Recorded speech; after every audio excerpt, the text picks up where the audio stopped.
But I've came here to tell you all a story that means a lot to me, and I hope you like it. It's actually a story about a guy I know named Jack. And if you met Jack, you'd probably think he's the luckiest guy in the world. I mean, he's got a loving family and plenty of mates. And they think he's kind of funny. They always think of him as a bit of a joker.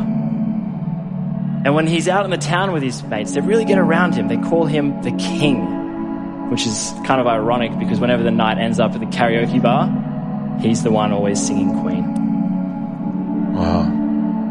But even on the most joyous of occasions, like Christmas or even his birthday, he would often look around at the full house of family and friends having such a good time. And he'd stop and think, what's wrong with me? Like, why can't I have fun? And the more he thought about this, the worse he felt. And the worse he felt, the more guilty he felt. And all of a sudden, he'd have shame and become flush with emotion. So what would Jack do? He'd find a nice, quiet room in the house and cry. You see, Jack was a 28-year-old man. And in his mind, 28-year-old males, they needed to be strong. They don't talk about their feelings. And it wasn't until he learnt that 1 in 10 Australians actually seek professional help that he realised he wasn't alone. And that's what gave him the courage to talk to his friends. And when he did, they thought it showed true heart to talk about his feelings. So he started to do some research, and he was shocked to learn that in the most recent year, 3,318 Australians took their own lives. That's 63 people every single week.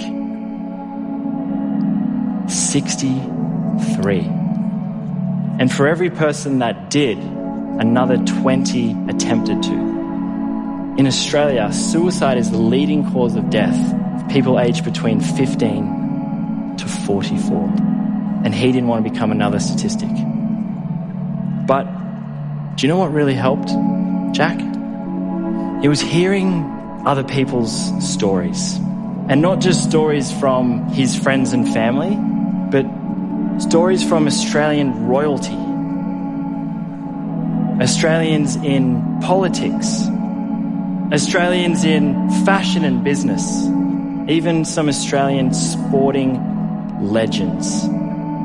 Hearing these people share their own personal stories about their struggles helped Jack recognize his fears and made him realize he's not alone. So do you know what Jack decided to do? Jack decided to share his story on Australia's Got Talent.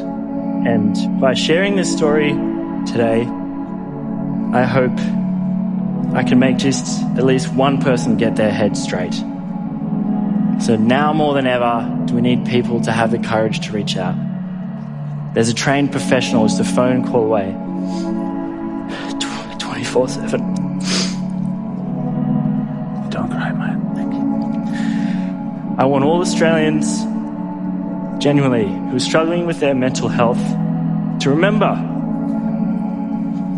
that without the rain, there can be no rainbow. So I want all Australians to shine bright like a diamond